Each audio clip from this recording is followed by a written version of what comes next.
So now I have the great pleasure to introduce our speaker, Dr. Smith. Dr. Smith is a distinguished professor of philosophy at the University of Buffalo. And with more than 600 publications, Dr. Smith has made significant contributions to both contemporary ontology and the history of ontology. In addition to that, Dr. Smith has been leading the development of a basic formal ontology, which is a formal system that has wide applications in biomedicine and other fields of science. Today, Dr. Smith's talk will be on the ontology of emotions, and he will show us how we can better understand the nature of emotions on the basis of basic formal ontology. So please join me in welcoming Dr. Smith.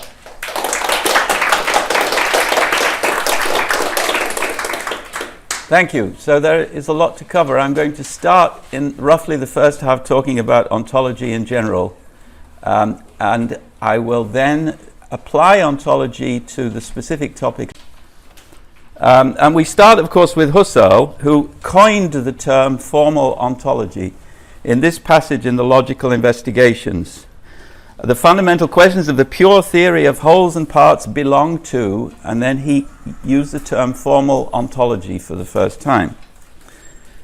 According to Husserl, as I read him at least, formal ontology is a sister discipline to formal logic. Husserl himself, as we saw from John Drummond's talk yesterday, saw the connection between the two as being very tight.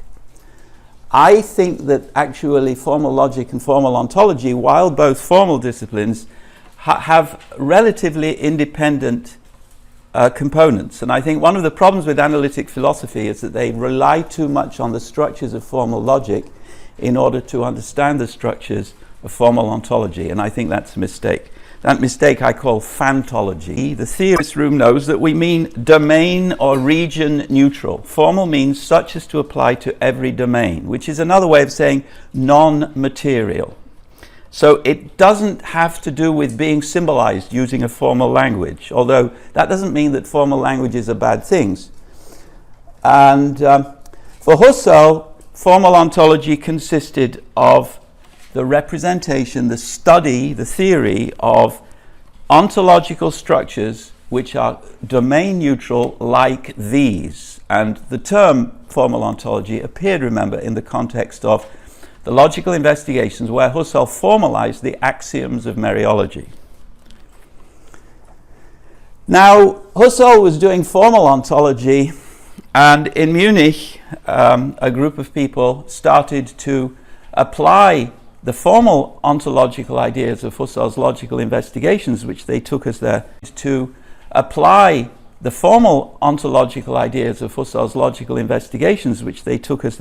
Bible, in various different material disciplines. So these are the two branches of the Munich school, which I'd like to call the Munich-Göttingen-Kraków school because of the Polish division. And the application areas were things like will, motivation, values, speech acts, the state and art, freedom, conscience. All of these were topics, material ontological topics, which were dealt with by members of the Munich-Göttingen-Kraków school. The reaction of Husserl to what was going on in Munich was mixed. So, reaction of Husserl to what was going on in Munich was mixed. So, at one point, I believe he criticized it as being Bilderbuch-Phenomenology, which means picture book phenomenology. Well, I like picture book phenomenology, so that's what you're going to get, as you will see. So, formal ontology represents domain-neutral Wesenszusammenhänge, and material ontology represents domain-specific Wesenszusammenhänge. And the main thesis, why I'm spending all this time on formal ontology when we really all want to talk about emotions, is because every material ontology presupposes a foundation in formal ontology. And the argument for this is most beautifully stated in Bonaventure. So we want to understand the meaning of terms. The intellect grasps meanings when it comprehends in a definition what a thing is constructed by using more universal terms. A man is an animal which is rational. Animal is the more universal term. Eventually, we will come to the highest and most universal terms. Consequently, unless these latter are known, the less universal cannot be grasped in a definition. So we need a set of the most universal terms, and we need definitions. Now, Porphyry already understood this. Aristotle already understood this, of course, but they never formalized it in the sense that it would make it possible to be read by and used by a computer. So we formalized it. We call the result basic formal ontology, or blinding flash of the obvious. And it's a bit like this, inevitably. Aristotle knew and it's a bit like this, inevitably. Aristotle knew what he was talking about. So this is basic formal ontology. There are in fact 34 nodes in BFO. I'm just giving you the main ones here. And we extend the formal ontology, which is BFO, to create various material ontologies, for instance, the mental functioning ontology. So cognitive representation is our dependent continuant. The arrows here mean subtype of, or is-a, as we say. A cognitive process is a process. A process is an occurrent is an entity, and so on. Now we have 300 or so domain ontologies extending BFO in this way, used by all kinds of organizations, from the United Nations to the Department of Defense to various other organizations. Most of our users are, however, in the realm of biomedicine ontologies, which I'm allowed to talk about in public. Now, you all think that Heidegger had something to do with ontology, but if you go to Google, you'll find that there are only 1.5 million hits for Heidegger and ontology. If you go to ontology and database, there are 18 million hits. That's because, in part, of the influence of things like BFO. So BFO is being used not just by people in a dark room in Boston, in the School of Theology of all places, but in gigantic multi-site consortia doing research with big data of various sorts. Now, BFO stands at the top, and then there are mid-level ontologies, and then there are domain-level ontologies further down in a kind of hub and spokes arrangement. And each one of these ontologies further down in a kind of hub and spokes arrangement. And each one of these ontologies can be conceived as a kind of module. And we're going to explore the module for emotions. There is an ontology browser. In fact, there are several ontology browsers where you can browse these ontologies, check the definitions, look at where they've been used, and so forth. Visualize the hierarchical structure. There is a textbook which is published up the road here, telling you how to build these modules, these material ontological extension modules, by using BFO. But most importantly, and this almost makes me want to weep, the US Army has brought it about that the International Standards Organization has decided to standardize BFO. Jointly with, of course, the International Electrotechnical Commission, which is in charge of connectors. BFO is an ontological connector. Connectors work only if everyone uses the same standards. That's why we can plug things into different kinds of adapters and make them talk to each other. The International Standards Organization and the International Electrotechnical Commission have a joint technical committee for information technology. This is its website. The motto is, "When the world agrees." That's what we want. We want everyone to agree that BFO is the way you do philosophy. Then everything will be fine. All right, so the standard 21838-1, which is not yet approved, it's important, it's in the process of being approved, which means voted on by the 100 and so national committees of the ISO organization. This standard is a set of requirements of being approved, which means voted on by the 100 and so national committees of the ISO organization. This standard is a set of requirements for being a top-level ontology. And they probably did not read Bonaventure when they formulated these requirements, but they do in fact coincide for some mysterious reason with Bonaventure's views. Now, ISO standard 21838-2, on the other hand, has been approved. It's already been voted and accepted. And this is the standard for basic formal ontology. So officially speaking, it's a DIS. It's a draft international standard. What that means is that it's been approved, but not yet published. It will be published when part 1 is approved. So this is the standard. This is what it looks like. Emotion ontology. So you can see emotion action tendency, subjective emotional feeling, physiological response to emotion process, and emotional behavior process. And each of these is related to one or other term in BFO.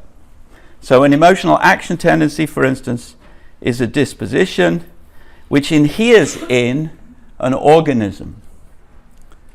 And this is not rocket science, so there is absolutely no grounds to object to anything I say. An organism is an agent of an emotion occurrent, for instance, being aghast at something. And an appraisal is the output of an appraisal process, for instance, when you appraise something as being dangerous. And these are the terms I just referred to, and with this definition come from a view according to which every emotion process involves these 4 + 1 components. 4 + 1 because the behavior is not really a part of the emotion process. It's an outcome or output of the emotion process. So we have an appraisal, we have a feeling, we have an action tendency, and we have a physiological response. Your face changes or your heart beats more quickly, and so forth. And each of these occurs in certain parts of the organism. And the 3 of them, at least, have their own specific phenomenology. So I don't believe that there can be emotions without a phenomenological side. And this phenomenological side is primarily dealt with under the heading of feeling, but there is without a phenomenological side. And this phenomenological side is primarily dealt with under the heading of feeling, but there is a phenomenological side also to appraisal and to emotional action tendencies. There is also a phenomenological side to physiological response, but that's more complicated. And indeed to behavior, but that's also more complicated. So we have 5 elements that we're going to deal with. An appraisal is a cognitive representation. So that's what it says here. Appraisal is a child of cognitive representation, which is a child of dependent continuant in BFO. And that's the genus. That's the genus proximum. And the specific difference is it's a cognitive representation which represents an evaluation of the relevance of some triggering object or event. That's a definition of appraisal. The thesis is that every emotion has an appraisal, which is at the very beginning of the emotion, if you like. Now, it may not be that the appraisal is phenomenologically distinct from the other components of the emotion process whole, with a W, because it's typically fair schmolzen, it's fused with the other components. But it's there, according to the presentation here. So these are examples of subtypes of appraisal. So appraisal of loss, appraisal of pleasantness, appraisal of expectedness, appraisal of causal agency, appraisal of suddenness, and so on. So appraisal of suddenness gives rise to the emotional process which is called surprise. And this is just so that you can read it more easily. And this is just so that you can read it more easily. Now the next one is subjective emotional feeling, and I'll just give you the full definition. It's an affective representation, which is a subtype of cognitive representation that the organism has about its own effect. And representations are always about something. And again, we have subtypes of feelings: feeling restless, feeling calm, feeling out of control, feeling good, feeling tired, feeling nervous, and so on. And thirdly, we have physiological response to emotion process, which is a bodily process which encompasses all the neurophysiological changes caused by the emotion. And again, there are types, subtypes: perspiring, shivering, becoming pale, heart beating at a faster rate, falling temperature, blushing. So you can read it. Blushing is another one. Number 4 is emotional action tendency, which is a disposition, which is a BFO term, a dynamis, if you want, to behavior which inheres in an organism by virtue of the physical changes brought about by an emotion process. So this may be just relaxing your muscles and smiling. That may be the result of the emotional action tendency. It doesn't necessarily mean that you have to run away or thump somebody. It could just be that you smile, that you have a tendency to smile, which you may then, anyway, never mind. And so on. I said there would be pictures. Number 5 is emotional behavioral process. Suddenly I've moved into English spelling, and there is a reason for that. Not that it's necessarily a good thing to do. Suddenly I've moved into English spelling, and there is a reason for that. Not that it's necessarily a good thing to do, which I will explain in a minute. So an emotional behavioral process is the behavior of an organism in response to the emotion, and as a result of the emotional action tendency, which I referred to in the previous slide. So this is thumping somebody. That's the realization of an emotional action tendency. Now, we haven't yet defined what an emotion process is, but basically it's 1 plus 2 plus 3 plus 4 plus 5. It's all of those 5 things together. So it's a synchronized complex of constituent mental and physical processes. And then this is where we get emotions. So embarrassment, despair, irritation, serenity, euphoria, joy, amusement, contentment, elation, disgust, terror. You can read it even better. All right, and then we have the definitions, which I've already outlined. And now we come back to the ontology itself.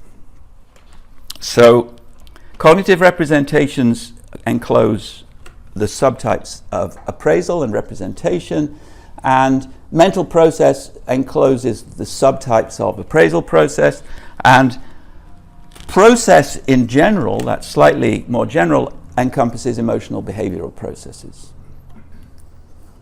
And these are all occurrents, and this is just ISA relations, so just subtype relations. But now there are continuants in the emotion ontology, because some people are fearsome and some people are fearing. That's just their trait. Some people are really brave and go to the School of Theology in Boston. People are really brave and go to the School of Theology in Boston and talk about computation. All right, so this is another element in the emotion ontology. Emotional personality trait is a stable, enduring characteristic of a person which is a predisposition to undergo emotions of a particular sort. And a predisposition is a disposition to a disposition. And so that's the emotion ontology as it exists at a very general sense. I'm now going to move downward to a more specific sense to talk about specific emotions, and I'm going to focus on pain. And the first thing I need to do is to explain that there are canonical pains and variant pains. just as there is to explain that there are canonical pains and variant pains, just as there are canonical emotions in general and variant emotions. So what I mean by that is that there is a reason why we have these emotions.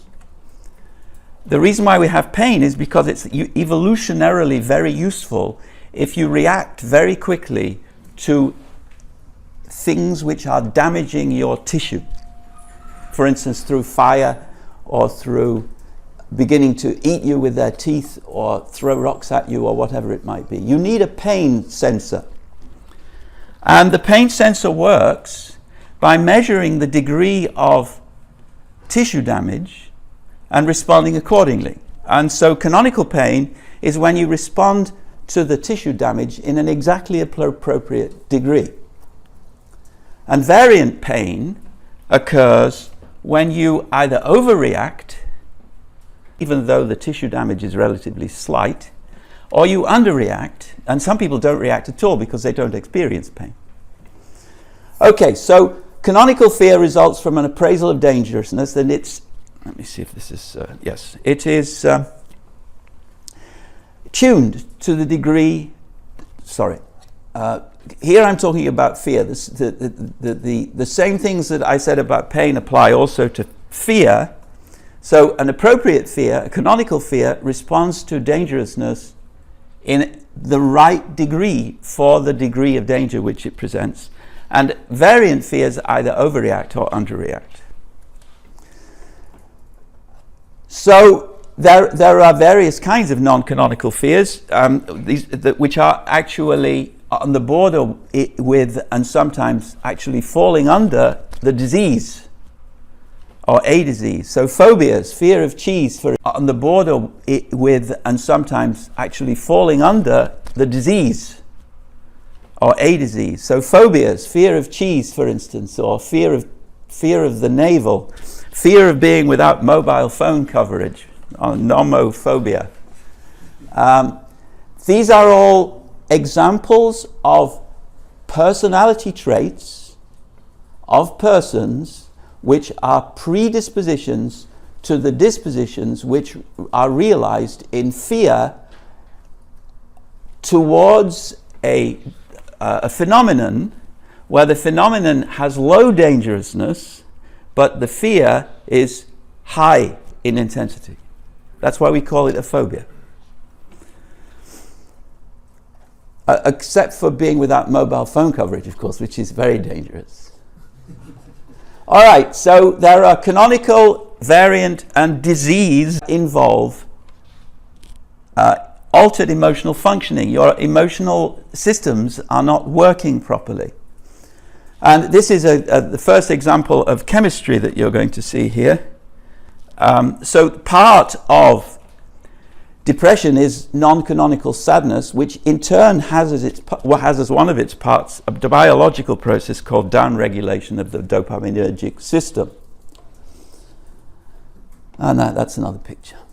And I have nothing against North Koreans, but this is what they looked like when Kim Il-sung died. All right, now there is an International Association for the Study of Pain which tried to define pain, but they didn't know anything about Bonaventure, and so they made a mess of it.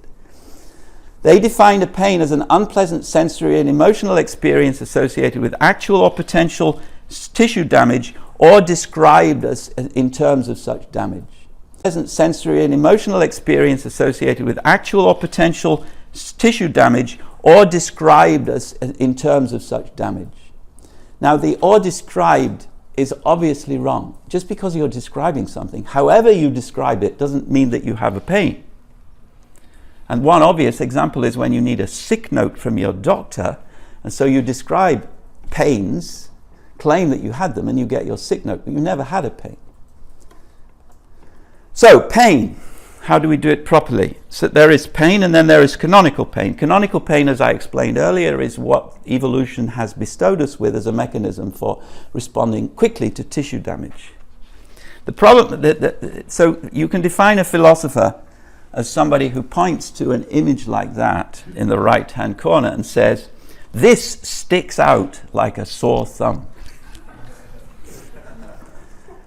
Now, this is the So they experience pain when there is no tissue damage, and they experience tissue damage when there is no tissue damage in limbs that they no longer possess. This is called phantom limb. And there are many other kinds of variant and disordered pain. So we created an ontology, and I won't go into this in any detail, but we have canonical pain, which is pain with concordant tissue damage, and this is the most basic sort of pain. Then we have pain where there is some tissue damage, but the pain is much higher than the tissue damage would imply. And we have then neuropathic nociception when there's no peripheral trauma at all, but you experience pain nonetheless. Then we have pain behavior without pain. The baby wants something, so the baby cries. That's pain behavior, but there is no pain necessarily. And then we have tissue damage without pain. And that's what he wants something, so the baby cries. That's pain behavior, but there is no pain necessarily. And then we have tissue damage without pain. And that's what the ontology looks like. And this is a branch of the emotion ontology. Now, pain and fear both have a negative valence. They're not good things to have. They're experienced as having a negative valence. This is another part of the phenomenology of pain and of emotions, and it's part of the ontology of emotions also.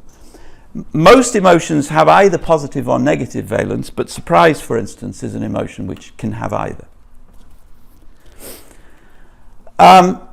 So, in general, there are canonical aversive experiences, which are experiences under any of the aversive emotion headings, and there are non-canonical ones. So a canonical one would be a feeling which has negative non-canonical one. So a canonical one would be a feeling which has negative salience and which involves an emotional action tendency, that is to say a disposition to withdraw from the object. Now, I'm not going to talk about masochism. I'm going to talk about other variant aversive experiences. So when you read fiction or when you go to a horror film, you have lots of aversive experiences, but you want to have them in part because you know that there is no object which is dangerous from which it would be appropriate to withdraw. So there's no disposition to withdraw. These are what Meinong called Scheingefühle. They're not genuine emotional experiences, although they're phenomenologically indistinguishable from genuine emotional experiences if taken in separation from the subjective context in which they occur. So this is the ontological analysis of aesthetic pain, which I won't go into. All right, now very quickly, I'll talk about why this is all very practical. So the title of this piece, which is in the Journal of Medical Internet Research, you would be surprised at the journals which exist. There is a Journal of Biomedical Semantics, which I've published several papers in. This is the Journal of Medical Internet Research about an ontology-based approach to detection of adolescent depression signals using a tool like the emotion ontology. And there are several ontologies now which are being used in this is the International Review of Neurobiology, but it's about ontologies for human behavior, used for detection of signals of things like depression or suicide or terrorist radicalization. Used for detection of signals of things like depression or suicide or terrorist radicalization. Currently, I'm working for the Chief of Epidemiology Services in Baltimore, building a heroin early warning system where I'm responsible for the ontology component. And this brings me to the mental disease ontology. This is the addiction branch of the mental disease ontology. And we can now do sentiment profiles for molecules, so we can work out what emotions are associated with molecules. And if you think this is not a good idea, then maybe over a drink we can discuss it further. And maybe this will make you a bit happier. So we have a chemistry ontology. And this chemistry ontology allows us to create representations of the ways in which chemicals and emotions relate to each other. And the Bible is blue. So both of them overexpress both joy and anger. But they differ in trust and fear. So the Quran is much bigger on trust and fear than the Bible. I'm not sure why this is relevant or interesting, but anyway, it's a nice picture. That's the end. What? Oh, that's a school of theology. It's very relevant, yes. So that's the end. Thank you very much. I just want to say one more thing, that the reason why I moved into English at one point is that the slides on chemistry particularly, but also many of the slides on the emotion ontology, were created by a colleague of mine, Jana Hastings, who is a South African chemoinformatician. So she does chemistry informatics. And she did most of her work on the chemistry ontology, and therefore it seemed to build the emotion ontology. And in South Africa, they write English in the English way. Okay. Thank you, Dr. Smith, for a wonderful presentation. I will now briefly respond to this presentation. So the talk is about emotion ontology, and I think emotion ontology is impressive in at least two respects. First, it's developed within the sophisticated framework of basic formal ontology, so it features a much higher degree of precision and consistency than many other ontologies. Second, emotion ontology was developed with great attention to empirical data. So this means that emotion ontology can accommodate a wide variety of phenomena, which is something that many ontologies in philosophy fail to do. So I think it's impressive in at least two respects. And to better understand this powerful ontology, I would like to ask three questions. So first, I wonder how we should distinguish the better understand this powerful ontology. I would like to ask three questions. So first, I wonder how we should distinguish the ontology of a certain domain from the science of that domain.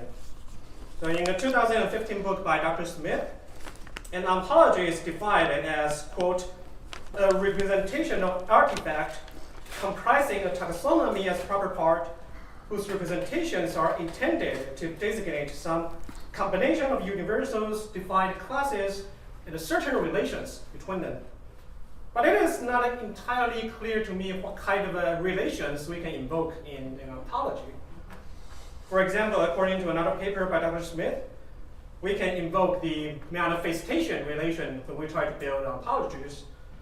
So if that's the case, then presumably the formal system of an emotion ontology will have the resources to express the following claim: a certain kind of certain mental disorder.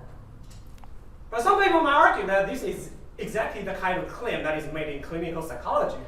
So some people might conclude from that by saying that to provide an ontology for the domain of emotions just is to do psychology. So here's my question. Is this how we should think of the relation between psychology and the ontology of emotions? More generally, given a particular domain, how should we distinguish the science of that domain from the ontology that classifies entities in that domain, if we should do that at all? So that's the first question.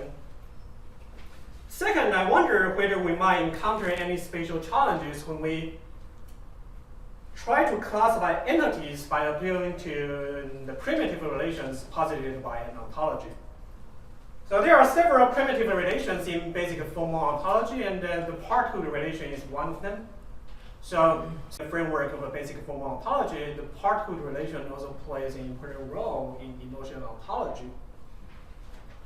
So for example, in Dr. Smith's presentation, neurotransmitter receptor activity is regarded as a part of happiness. So here's my question. In cases like this, how do we make sure that we have made a precise and informative claim? A worry about phrases like is a part of is that they are ambiguous. For example, a number of philosophers have argued that there might be more than one part-hood relation. So in Peter Simon's 2006 paper, he says, quote, mereology is an essential part of ontology, but it can be easily overused. it cannot be assumed that because the particle relation behaves in one way in one domain, that it must behave similarly in elsewhere. So if relation behaves in one way in one domain, that it must behave similarly in elsewhere. So if that is the case, then the mereological axioms governing physical objects might be different from the mereological axioms governing processes. So in ordinary language, we can of course say that a certain neural activity is a part of happiness, just like we can say that my mouth is a part of my body. But the worry is that in these two cases, we might be talking about two different particle relations. So would this be a worry for emotion ontology? And more generally, how do we make sure that we are not equivocating when we attribute primitive relations to entities? So that's the second question. So the third question, given this is a phenomenology conference, I would be interested in hearing a bit more about what Dr. Smith thinks about the methodology of phenomenology.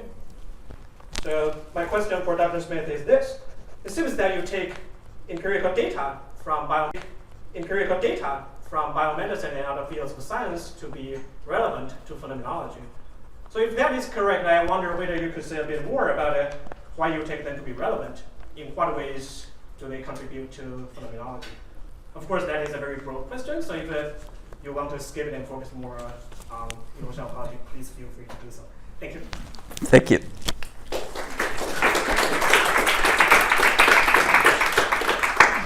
So there are three very good questions. First of all, why am I not just doing clinical psychology, for instance, or psychology? And the answer is that ontology is best conceived as an attempt to create a logically and computationally useful representation of the terminological part of a scientific discipline. So scientists know what they're talking about. They know the meanings of their major terms. Scientific theories in such a way that they could be used by logicians and reasoned with by logicians. And I guess they would have embraced the idea that they could be computed with using computers. That strategy failed because they were trying to capture all of scientific theories. The strategy I'm talking about is much more modest. We're just trying to capture the terminological part of scientific theories and to capture definitions of terms. And so those definitions are necessarily going to involve some relations because the definition includes a specific difference and it includes approximate genus. But most of the relations discovered empirically by scientists are not captured in the definitions. That's the first thing. Now the question about multiple parthood relations is solved, of course, by the ISO standardization. Everyone just has to use the standard axiomatization of part that we provide. In fact, the axiomatization we have is somewhat general, which means that very many of the standard ways of using part can be either fall within it already or can be easily defined in its terms. And the non-standard uses will go away. That's the future of philosophy. We waste too much time using terms in non-standard ways.